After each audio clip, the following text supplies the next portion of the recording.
Mikana waaqayyo hin jiru jedha. Kana waaqayyo hin jiru. Jireenyi sitti laafi har'a yaana kootini sirru kan taate. Kan himi marroofsitu ansiifis dhufaan jira maaloo maal taate. Gammadi. Amen. Waaqayyo akeekaan si fide iddoo kana. Amen. Miidiyaa keenya hordoftee beektaa?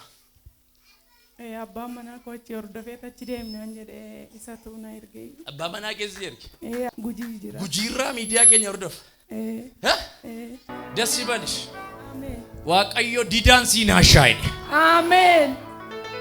Guyyoota kee keessaa ati ciniinnattee kolfita malee guyyoota gammachuun itti baay'atan odoo hin taane wantoonni si dhiphisan kan itti baay'atan turan guyyoonni kee paastensiin guyyoonni kee darban wantoota si jeeqantu sitti baay'atu yeroo sadii ol du'arraa si deebise Waaqayyo. Amen. Kan baaraadiya narka keessaa ol qabaame inni kaleessaa si hambifate sun wayiibsi kaa'e karaatti bineensi si nyaatu itti fufta malee. Amen. Karaatti hinaftu itti fufta malee. Amen. Gooftaan kee kasii qabu waliin dachaafanne yee. Amen. Mi harkatti naa qabatee jira jedha. Al tokko gaafa humna kee si caalu nan beektu etta. Waaqayyoon nan beektu etta. Gabbisaan eenyudha? Abbaa gooti.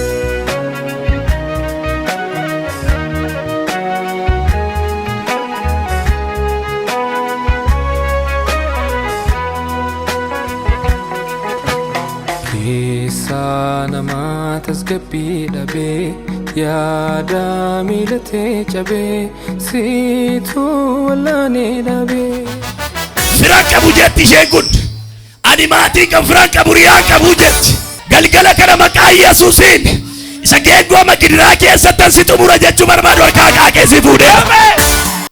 Tira moon jiru Waaqayyo. Tira. Maammeen eenyudha? Maammeen anaadha. Eenyudha baarraa basso.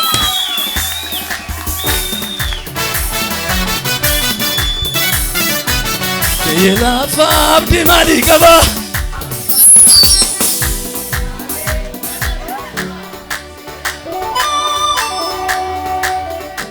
Miidiyaa keenya kan daawwattan Gujii Arsii Oromiyaa guutummaa keessa teessanii nu daawwachaa kan jirtan Itoophiyaa keessa kan jirtan ergaa Waaqayyoon sitti dubbadha qixa miidhama kee namni quba kan si hin qabne lafa coba yaadaa sitti taate sana namni kan hin galagalee si hin laalle galgala kana haboo humna Kiristoos biraa argateen qotee si baaseera.